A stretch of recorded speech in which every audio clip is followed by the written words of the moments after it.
जी हां, 26 जनवरी को मोदी ने कटवा ही दी देश के गरिमा की नाक। पहली बार पाक पीएम से झुके मोदी। नायडू, नीतीश, राहुल ने उठाए सवाल। बहुत स्वागत है आप सभी का। आप देख रहे हैं द राजनीति का विशेष सेगमेंट खबर और विश्लेषण में हूं जबार खान। दोस्तों, ऐसा क्या हुआ? क्या आखिर प्रधानमंत्री नरेंद्र मोदी पर पहली बार पाक के प्रधानमंत्री के सामने झुकने के आरोप लगने लगे?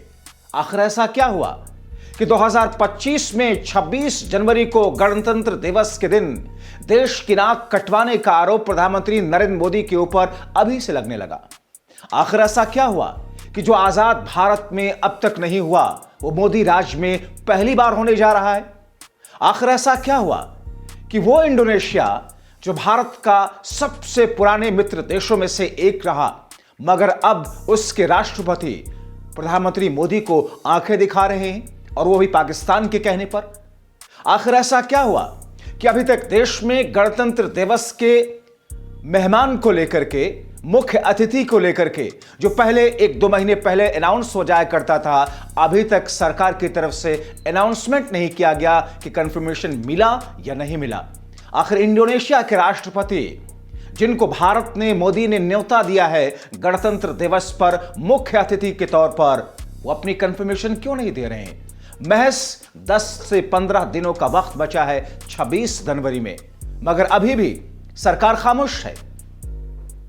और दोस्तों, मैं ये नहीं कह रहा हूं, बल्कि ये खबरें जो कि मीडिया रिपोर्ट्स के हवाले से सामने आ रही हैं, वो मीडिया रिपोर्ट्स जिन पर अडानी, अंबानी जैसे समूहों के जरिए मीडिया हाउसेस चलाने की बातें कही जाती हैं, उनकी ये रिपोर्ट है। दोस्तों, आपको विस्तार से बताऊंगा कि आखिर होने क्या जा रहा है 2025 के 26 जनवरी गणतंत्र दिवस के मौके पर। मगर उससे पहले आपसे विनम्र अपील, इस खबर को अंत तक जरूर देखें दोस्तों, क्योंकि बहुत सेंसिटिव खबर है जिसमें प्रधानमंत्री मोदी से जुड़ा हुआ है, देश की गरिमा से जुड़ा हुआ है, और पहली बार पाकिस्तान के प्रधानमंत्री के सामने एक तरीके से पीएम मोदी को झुकते हुआ कहा जा रहा है। दोस्तों, 26 जनवरी नजदीक है। आज 11 जनवरी है। अभी तक का ट्रैक रिकॉर्ड देखें, भारत में 1 से 1.5 महीने पहले अनाउंसमेंट कर दिया जाता था कि इस बार गणतंत्र दिवस पर कौन होंगे मुख्य अतिथि। इस बार साल 2025 के गणतंत्र दिवस के मौके पर न्योता तो गया, लेकिन अभी तक सरकार ने अनाउंसमेंट नहीं किया। खबरें ये हैं कि पीएम मोदी इस बार उस राष्ट्र के अध्यक्ष को बुला रहे हैं जिसकी वजह से उनकी एक जो ग्लोबल छवि है उसको एक और बेहतर छवि, एक और बेहतर तरीके से दुनिया के अंदर पहचानी जा सके। दोस्तों, करीब 88% मुस्लिम आबादी वाले राष्ट्र इंडोनेशिया के राष्ट्रपति को प्रधानमंत्री मोदी देश में गणतंत्र दिवस के मौके पर मुख्य अतिथि के तौर पर बुला करके गल्फ कंट्रीज, अरब कंट्रीज और विश्व के अंदर अपनी एक तरीके से छवि साफ करने की कोशिश भी करने की होगी, ताकि ये मैसेज ना जाए कि साहब भारत के अंदर अल्पसंख्यकों के साथ में किसी तरीके का भेदभाव होता है, बल्कि इंडोनेशिया जैसे देश के राष्ट्रपति को बुला करके एक अलग नैरेटिव सेट किया जाए। मगर दोस्तों, हुआ क्या?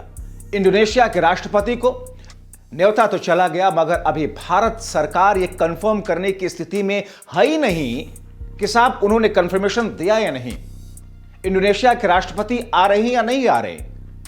दरअसल दोस्तों, हुआ क्या है कि इंडोनेशिया के राष्ट्रपति ने इस वक्त अपना दौरा या भारत में मुख्य अतिथि होने के लिए अपनी कंफर्मेशन को होल्ड कर दिया है।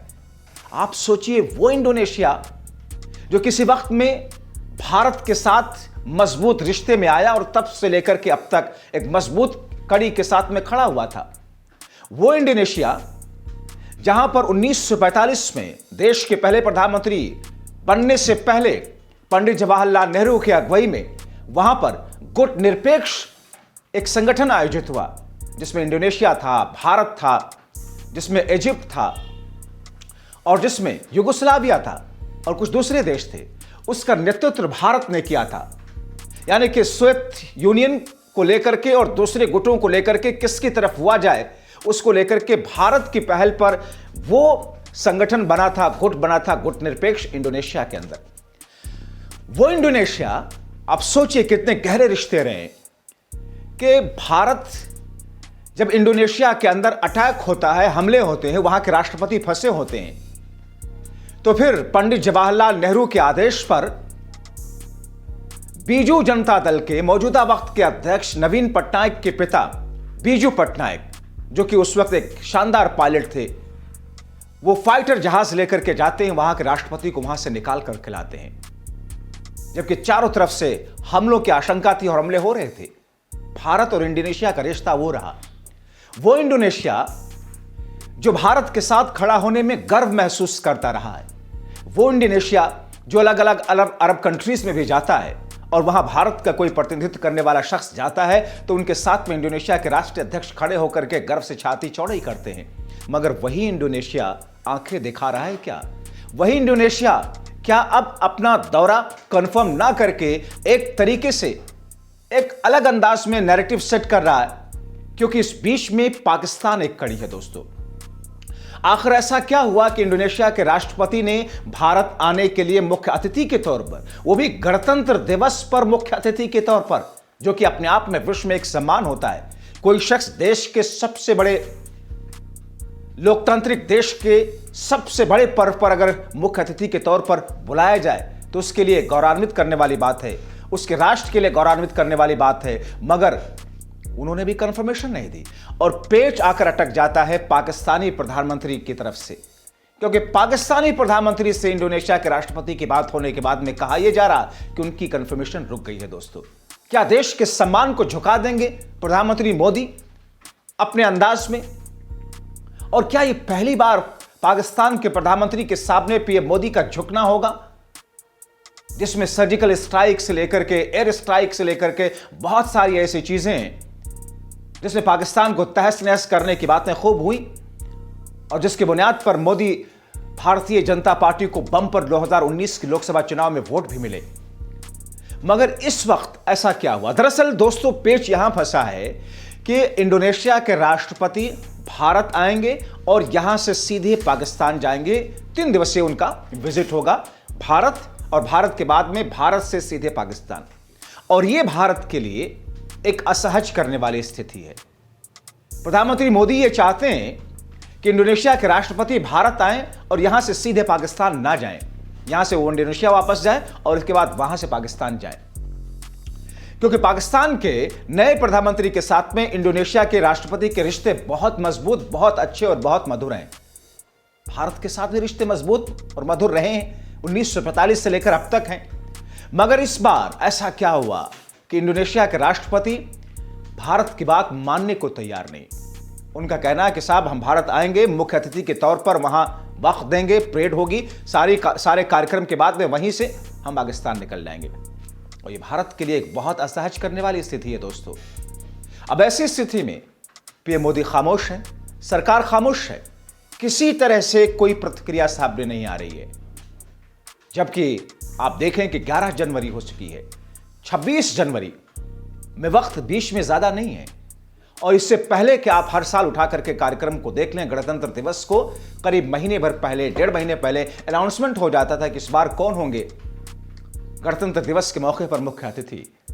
तो ऐसे में आखिर क्या हुआ कि इंडोनेशिया के राष्ट्रपति पीएम मोदी की बात से असहज होते हुए उस अंदाज में नहीं कर पा रहे हैं जैसा मोदी चाहते हैं। क्या ये मोदी की विदेश नीतियों के कारण ये सब हो रहा है? क्या मौजूदा वक्त में एनडीए की सरकार, मोदी सरकार विदेश नीतियों को कमजोर कर चली है?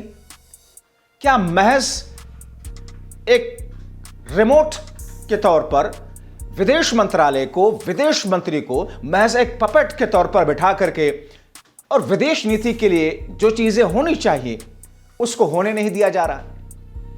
आप याद कीजिए, सुषमा स्वराज भी जब विदेश मंत्री थी तभी प्रधानमंत्री मोदी विदेश में दौरा करने जाते थे। तो क्या विदेश नीति कहीं गड़बड़ाई है देश की? मौजूदा वक्त में बीते 10 वर्षों से आप देखें कि पीएम मोदी खुद ही वो विदेश मंत्री का कार्यक्रम हो या किसी का, मोदी खुद ही जाते हैं दूसरे देशों के दौरे पर, और वहां पर पहले से पीआर एजेंसी जाती है, वहां पर भारतीय लोगों को और कुछ वहां के लोगों को इकट्ठा किया जाता है, मोदी मोदी के नारे लगवा दिए जाते हैं, जय श्री राम, जय भारत माता की जय के नारे लगवा दिए जाते हैं। वहां पर भारतीयों के बीच में मोदी जाकर के एक कार्यक्रम कर देते हैं, स्पीच देते हैं, तालियां बज जाती हैं, और इसके बाद में भारत में बेचारे वो लोग जो भक्त हैं वो कहते हैं देखिए मोदी ने तो देश का नाम पूरे विश्व में बजवा दिया, डंका बजवा दिया। विदेश नीति कहां है?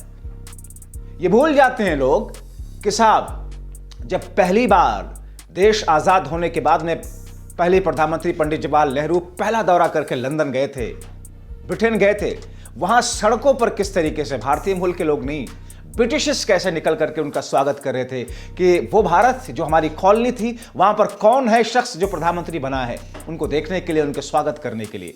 तब मीडिया कैमरे, तब सोशल मीडिया, तब ये सारी पीआर एजेंसियां वर्क नहीं करती थी दोस्त। स्टिल कैमरे हुआ करते थे और मीडिया कैमरे होते थे, ब्लैक एंड व्हाइट का जमाना था, बहुत कम तस्वीरें आ पाती थी। मगर अब तो ऐसा लगता है कि मोदी विदेश में जाकर के 100-200 भारतीयों को इकट्ठा करके पीआर एजेंसी जाकर के मैनेज कर देती है, करोड़ों रुपए खर्च कर दिए जाते हैं, मोदी मोदी के नारे लग जाते हैं, और वही हमारी विदेश नीति हो गई है। और मैं क्यों कह रहा हूं? क्योंकि आप देख लीजिए भारत के सराउंडिंग में चारों तरफ रिश्ते भारत के साथ में पहले कैसे थे, अब कैसे हैं। नेपाल आंखें दिखाता है भारत को, चाइना का नजदीकी हो चुका है। मैं प्रमुख देशों की बात करता हूं, सबको छोटे बड़े देशों को मिलाकर के कुछ देशों की अगर बात करें, बांग्लादेश चाइना का वर्चस्व, चाइना से दोस्ती, मौजूदा वक्त में भारत से तनातनी की खबरें। श्रीलंका चाइना का वहां पर किस तरीके से बिजनेस और दूसरे तरीकों का वर्चस्व, भारत के साथ में रिश्ते अच्छे नहीं। पाकिस्तान तो है ही शुरू से ही एक तरीके से भारत का दुश्मन। भूटान, दूसरे ऐसे देश। तो कहीं ना कहीं जिस अंदाज में मौजूदा वक्त में विदेश नीति गड़बड़ाई है, और मैं ये क्यों कह रहा हूं, फैक्ट एंड फिगर के साथ कह रहा हूं दोस्तों, विदेश नीति क्यों गड़बड़ाई है। पहली बार आपने सुना होगा आजाद भारत में कि कोई देश का प्रधानमंत्री जाकर के अमेरिका में किसी एक पार्टी के लिए, उसके नेता के लिए जाकर के वहां पर अब की बार ट्रंप सरकार के नारे लगाता हो, किसी भक्त कार्यकर्ता के तरीके से। ये विदेश नीति थी हमारी। और वही अमेरिका भारत को किस तौर पर ट्रीट कर रहा है, ट्रंप किस तौर पर भारत के साथ में अब क्या कुछ कर रहे हैं, आपने अखबारों में देखा, पढ़ा, सुना होगा, टीवी और मेन स्ट्रीम मीडिया में। वही ब्रिटेन जहां पर ऋषि सुनक प्रधानमंत्री बनते हैं, या उससे पहले खूब हवन खूब दुआएं की जाती हैं यहां पर भारतीय मूल का होने के लिए, ऋषि सुनक क्या करते हैं भारत के साथ में। तो क्या देश की विदेश नीति को कबाड़ा कर दिया बीते 10 वर्षों के अंदर, सिर्फ वाहवाही लूटने के चक्कर में, और उसके भरपाई के लिए किसाब पीआर एजेंसी को लगा करके करोड़ों रुपए खर्च करके मोदी मोदी मोदी मोदी, भारत माता की जय और जय श्री राम के नारे लगाकर हो गई विदेश नीति। क्या यही विदेश नीति है? और अब जबकि इंडोनेशिया के राष्ट्रपति भारत आने के लिए अपने दौरे को उस अंदाज में नहीं करते हैं जैसा मोदी सरकार चाहती है, तो फिर यह क्यों ना कहा जाए, क्या पहली बार पाक पीएम के प्रभाव से मोदी झुक गए? पहली बार देश के गरिमा की नाक कटने जा रही है, देश के गरिमा के साथ गिरने जा रही है। 26 जनवरी को देश का सबसे बड़ा पर्व होता है गणतंत्र दिवस दोस्तों। इंडोनेशिया के राष्ट्रपति हैं, वो इंडोनेशिया जहां पर आप देखें कि जहां पर 88% से ज्यादा मुस्लिम आबादी है, जहां पर दूसरी लार्जेस्ट आबादी है क्रिश्चियंस की, और जहां पर मात्र 1 से 1.5% हिंदू आबादी है, जहां पर आप खबरें नहीं सुनते हैं, हिंदू मुस्लिम टसल की खबरें नहीं सुनते हैं, मस्जिदों के नीचे मंदिरों के नीचे वहां मस्जिदें नहीं तलाशी जाती हैं। बाली जगह है इंडोनेशिया की जहां अक्सर लोग घूमने फिरने जाते हैं, वो मुस्लिम नहीं है, हिंदू डोमिनेटेड एरिया है, एक से शानदार मंदिर है वहां पर, लेकिन वहां पर कभी हिंदू मुस्लिम टसल नहीं होता है दोस्तों। इंडोनेशिया की खूबसूरती है। बहरहाल एक अलग विषय है, मगर भारत के प्रधानमंत्री मोदी ने क्या देश की गरिमा, गिराई है, गिराने जा रहे हैं, गिर जाएगी। हम तो यही दुआ करेंगे कि ऐसा ना हो। भारत जैसा चाहता है, हम जैसे चाहते हैं, इंडोनेशिया के राष्ट्रपति आए, मुख्य अतिथि बने, यहां से इंडोनेशिया वापस जाए, उसके बाद उनको जहां जाना हो, पाकिस्तान जाना हो जाए। वरना यह पहली बार होगा कि किस तरीके से देश के गरिमा और साख गिरने और नाक कटने की बात साबित होती चली जाएगी। दोस्तों, आपको यह खबर कैसी लगी? आप अपनी राय कमेंट बॉक्स में जरूर लिखें। फिलहाल अभी के लिए इस वीडियो में इतना ही। आप लाखों दर्शक जो हमें देखते सराहते हैं, आपसे अपील, हमारे व्हाट्सएप चैनल को भी ज्वाइन करें, हमारे मेंबर बने, ताकि निष्पक्ष, निडर, बेबाक पत्रकारिता की खबरें सबसे पहले आप तक पहुंचे। बहुत शुक्रिया।